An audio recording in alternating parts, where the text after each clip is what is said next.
Welcome to Philippine American Couple. Today I'm going to do a video about the 13A permanent residency visa for the Philippines. But hey, first, if you like our channel, if you like our videos, if you wouldn't mind subscribing and then giving us some thumbs up, and then of course hitting that alert bell, we would greatly appreciate that. And so what I want to do is tell you a little bit about our thought process with the 13A visa. Now, we're going to be moving to the Philippines. So originally, before the whole pandemic issue has come about, I was simply just going to go over on a Balikbayan visa. Now, since the pandemic, the Philippines has shut down pretty much all visas, and we don't know when that's going to reopen. So that got us thinking, even though we're stuck in the U.S. for a good another 6 to 8 months because of the pandemic, and Lorelai is working on her dual citizenship that we hope to get accomplished in the next 6 months also. But with the pandemic, that's caused us some headaches for that. So part of the thought was, well, instead of wondering if the Philippines is going to allow people back in with the Balikbayan visa or not, as they state right now, only certain permanent visas are allowed. I thought, well, let me just go ahead and get my 13A visa before we go to the Philippines. Because originally, I was going to go back on a Balikbayan visa, stay there. Then when I got around to it, I just go get the 13A visa there. So that's kind of where we're at on that. So what I have for you today is I'm going to do a little bit of a detailed video on the visa and the process, the 13A visa and the process, in hopes to help you understand better my understanding of how it applies and what we have to do in order to attain the 13A visa while in the United States, because right now we're still here, of course. All right, guys. So just follow along, and hopefully I won't confuse you too much. Thanks. All right. So the 13A visa for the Philippines, what it's designed for is for the spouses of a Filipino citizen. So, as I've told you, Lorelai became a U.S. citizen, so therefore the 13A visa wasn't valid for us anymore because she was no longer a citizen. So that's partly why we're going to go ahead and Lorelai is applying for dual citizenship so she can become a citizen again of the Philippines, and then therefore, as her spouse, I qualify for the 13A visa.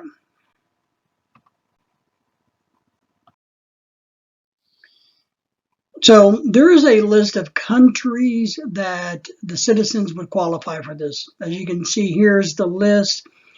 My concern is the United States, which of course is us, but you can see Spain, South Africa, Germany, El Salvador, Australia, the Marshall Islands, everywhere. Lots and lots and lots of countries can apply for this. So I don't think you'll have much trouble with that if you're one of the countries.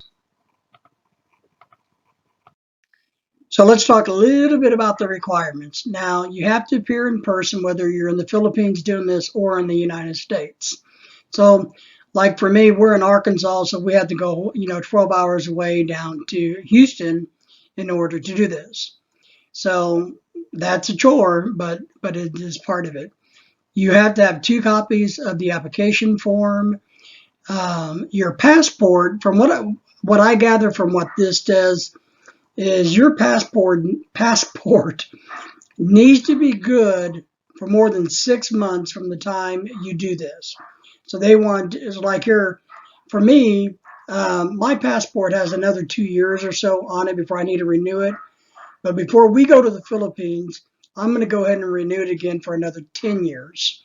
So that way I have plenty of time and don't have to worry about renewing my passport there or anywhere for that while. 2 photocopies of the passport information page, photocopies of the information page for your spouse or the Filipino citizen, original and photocopy of your birth certificate. So you got to have my original birth certificate and a copy of it. So I'm going to go ahead and order a couple more originals here while I'm here in the United States and have those sent back. Same thing with my wife's paperwork. And then, of course, original photocopy of your marriage, original and the photocopy of the marriage certificate. And we have all of that. And we're going to have to submit that. So the recent photograph, now I went up to Walgreens to have these done, just like we kind of did with Lorelei's dual citizenship paperwork and everything else we've done with immigration for the years. And I'm going to show you another slide down the road here that's going to be really important to you about these pictures. So they want your picture to be a 3.5 by 4.5 centimeter. You can't just go up to Walgreens or wherever and say, look, I need my passport photos, because they're very similar. They have a white background, but the size is different. And I don't know if they would take the 2 by 2 inch or not, but I don't risk that.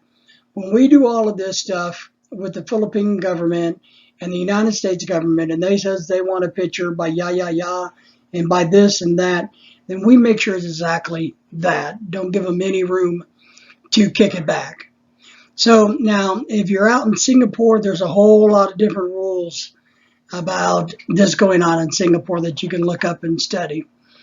The other big key is you got to have evidence of financial capacity to live in the Philippines.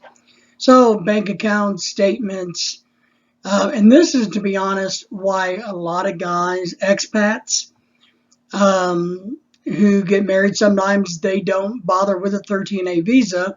They just keep leaving the country and coming back in on short-term visas or even the Balikbayan visa. Is because either maybe they don't have a lot of money in the bank. And so this is they don't give you a dollar amount saying, look, you need to say you got 30,000 USD in the bank. They're not saying that. I can't find that anywhere. But they just want to see that you have money in the bank. So you got to have a medical exam. Now this is in Singapore issues. So, but the more important thing you have to do here is you got to be interviewed by a visa officer in person. If the applicant and Filipino spouse were married in the Philippines, the Philippine marriage certificate must be authenticated by the Philippine Department of Foreign Affairs. So that's really important. So if you guys got married in the Philippines and came to the U.S. And lived, or if you're living in the Philippines and you haven't come here, it doesn't really matter. You still got to have this authenticated by the Philippine Department of Foreign Affairs. So they're going to want to make sure that it basically is a legal binding marriage in the Philippines, not like a civil ceremony or a commitment ceremony. Singapore has issues. I'm not quite for sure what goes on with the relationship between Singapore and the Philippines, but there's some special issues going on there. If the applicant and Filipino spouse were married in another country, like the United States, Lorelei and I were, must be registered with the Philippine Embassy or Philippine General Consulate in the country where they took place.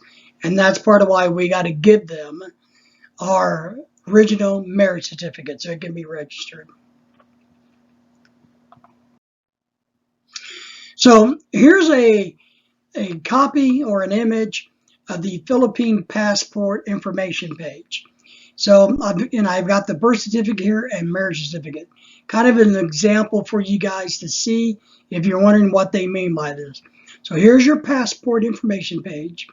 For the applicant, which is the non-Filipino citizen, remember, when you apply for this, you're the spouse, you're not a Philippine citizen, so you're a non-Filipino citizen. You got to have 2 copies of this.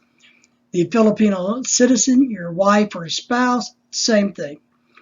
Birth certificate. This means the applicant, which means the non-Filipino citizen.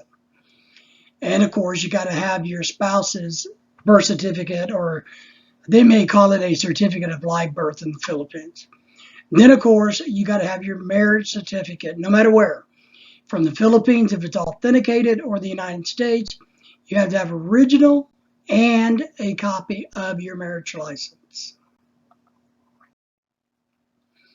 Here's a little bit more in details about the photos. I put a big X on my face to help you kind of understand. You do not want the American passport photo, which is a 2-inch by 2-inch. It clearly states in the paperwork for the 13A visa that they wanted to be 3.5 centimeters by 4.5 centimeters. And if you can see, I actually went to Walgreens and I had them do this, and they gave me my passport photos since I basically paid the same price. And then we worked on and made the other photo small enough to fit. But you can see there's a comparison here. They're not the same size, so don't get that messed up. And no matter what you're doing, if your wife's coming here on a K1 and you got a whole bunch of paperwork to process, make sure you look very closely at the photographs, the biometrics. Here's the application itself. I took this right off of the Philippine website. I've superimposed my little picture there for you guys so you can see where it goes. And it's pretty simple and straightforward. You know, your information, your wife's information, which is your spouse or your husband, whatever it may be, any children if you're dealing with that, and there's your signature. Compared to a lot of the paperwork we've already done in America for Lorelei, you know, a 1.25-page form, man, that's really pretty simple. But you're going to include all your other documents. And part of what we're hoping to do, once things get a little bit better here in the United States and the consulates, the Philippine consulates open up more in the Philippines, the Philippine consulates opens up more here in the United States, we're hoping to submit Lorelei's dual citizenship paperwork and my paperwork about the same time, so that we can be in Houston, make one trip to Houston to get her paperwork done and then mine done also. We're going to have to make some phone calls and see if we can arrange that, because technically I can't get the 13A visa because Lorelei's not a citizen. So we're trying to figure this one out a little bit, and we'll let you know how that goes down the road. I'm not for sure if it's going to work.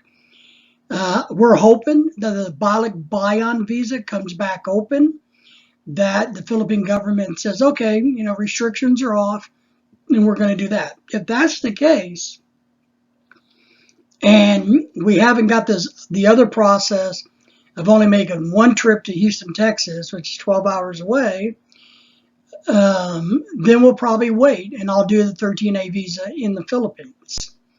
So, but let's look at the Balikbayan program. Just if you don't know what that is, or just a little bit curious about it. So that one is a 1-year visa-free stay. A lot of spouses do this. I know a lot of guys over there that are married to Filipinas, and they do this is what they do. Every year, maybe they take a couple days and they go to Thailand or Malaysia or somewhere on a vacation, and they come back and it resets their visa, which is great, which is exactly what we were planning on doing. We were actually planning on doing some traveling outside the country in the Philippines. We want to go to a lot of different Asian and Australia and places of that. And so we're going to be based in the Philippines, so to speak, and do some traveling. And it would just keep resetting my Balikbayan visa. That's part of why we wanted to do it. But with the new restrictions because of the pandemic, there's some things going on. And right now, the Balikbayan has been put on hold. But let's look at this. So what you have to do, and how this normally works, is nothing special. When you go to the Philippines, you and your spouse, you're going through customs and immigrations. You have your marriage certificate with you, you know, your wife or the Philippine citizen's paperwork, their passport or birth certificate if they have, like for instance, Lorelei's an American citizen. Her Philippine passport has expired, so we go on her U.S. passport. But her U.S. passport shows that she's a Philippine citizen previous. And so we also have her birth certificate, right? So her passport shows that she's a U.S. citizen born in the Philippines. And then, of course, we take her birth certificate. And what that allows is for them to look at it and go, oh, okay, she is a returning Philippine citizen, and that gives us the Balikbayan privilege. So that's how we normally, you don't usually got to do anything special for it. You just do it right there when you get off the plane. Works, easy peasy. They don't give you, any hassles about it. And then, of course, while you're there in the Philippines for that year, you can get extensions and stays if you don't want to travel outside the country, or you can apply for the 13A visa. So we really like the concept of that, the Balikbayan program, but right now it's off the table to us. The spring, by the time we get there in a few months, hopefully it's back on the table, and I'll be very happy just to go on the Balikbayan and then work on the 13A there in the Philippines.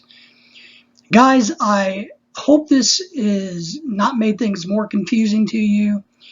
I greatly appreciate you guys watching. I do these videos not only to help myself learn about this topic that I need to work on, but my hope is to share a little bit of information with you guys.